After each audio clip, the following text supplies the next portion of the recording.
నమస్తే అండి. Srikakulam Sherlock Holmes cinema ఈ డిసెంబర్ 25న రిలీజ్ అయ్యింది. థియేటర్ నుంచి సినిమా చూసిన వాళ్ళ దగ్గర నుంచి మంచి రిపోర్ట్ వచ్చింది. వంశీ గారు కూడా అదే చెప్పారు. ఫస్ట్ వరుస హాలిడేస్ ఉండడం కూడా ప్లస్ అయింది మాకు. అలాగే మా ప్రొడ్యూసర్ గారు ఆయన కాంప్రమైజ్ కాకుండా తీసి మంచి ప్రోడక్ట్ నాకు అప్పచెప్పారు. దాని ప్రకారం అంటే ఇంకా ఎక్కువ అనుకున్నాం, కానీ అలా కాకుండా మాకు డీసెంట్ ఓపెనింగ్స్ వచ్చినాయి. డీసెంట్గానే జరుగుతుంది.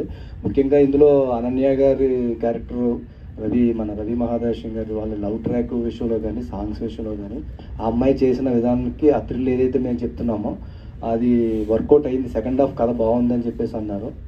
కలెక్షన్స్ కూడా చాలా స్టాండర్డ్గా ఉన్నాయి. వరుస హాలిడేస్ రావడం మాకు చాలా ప్లస్ అయింది. వంశీ నందిపట్టి గారు ఏదైతే ఎక్స్పెక్ట్ చేసే ప్లాన్ ప్రకారం వాళ్ళు అయితే చేశారో అది రీచ్ అయినందుకు చాలా హ్యాపీగా ఉందండి. Thank you.